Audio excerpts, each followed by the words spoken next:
My name is Josh Bakan and welcome to the Varsity845 football show. This week I headed over to New Paltz and I caught up with their kicker and punter Aidan O'Neill. Now Aidan has been very good on kickoffs and punts, but hasn't had very many opportunities this year just by circumstance with field goals. Only 1 for 2, one of them blocked, and I talked to them about that situation today. I mean, that's what I play for. But I mean, at the same time, I want what the team needs to win.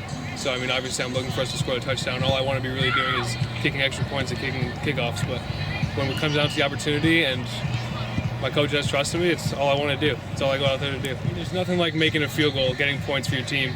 But to be honest, punting, when you get off a good punt, a nice deep punt, is probably the most satisfying thing to watch a ball spiral in the air like that.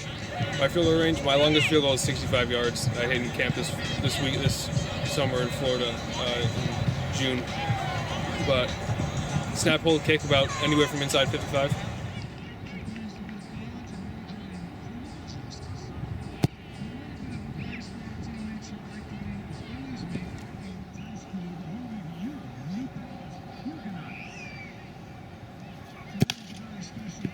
For Monroe Woodbury, they had a breakout player against Newburgh that could change the team dynamic for the offense. Rich Martucci, their tight end, had 2 catches for 100 yards and 2 touchdowns. Came into the game with 2 catches for the season. Now, what this does is it gives Monroe a potential number 2 receiver beside Josh Cordero, which is something they've been longing for. And really, they have been pressed by Rich Martucci all year.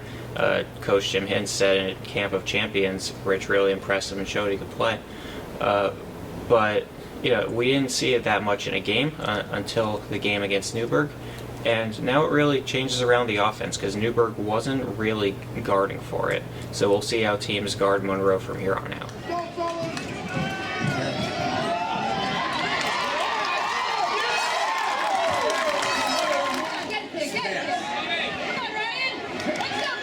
Good job.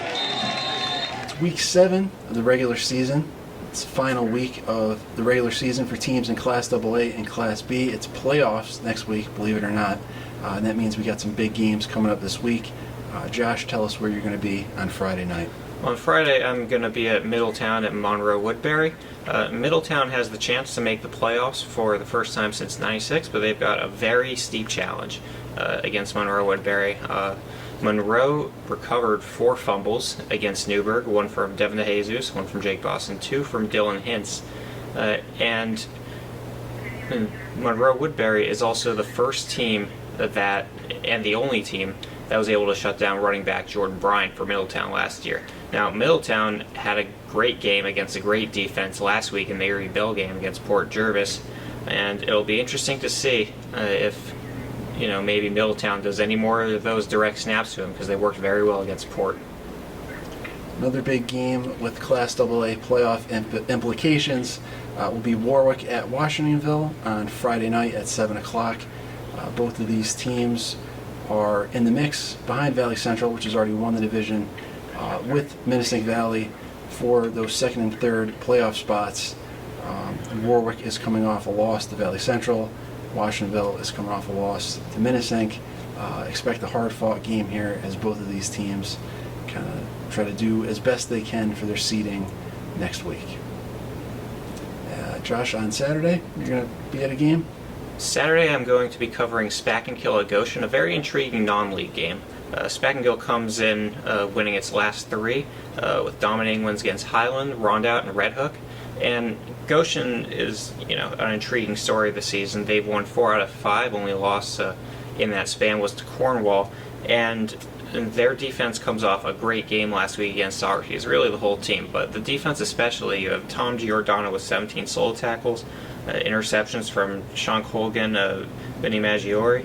And it should be an interesting game that should say a lot about both teams. And also on Saturday, we have an intriguing playoff game. We have Red Hook and Rondout. They're going to be both vying for that final seed in Class B Division 1.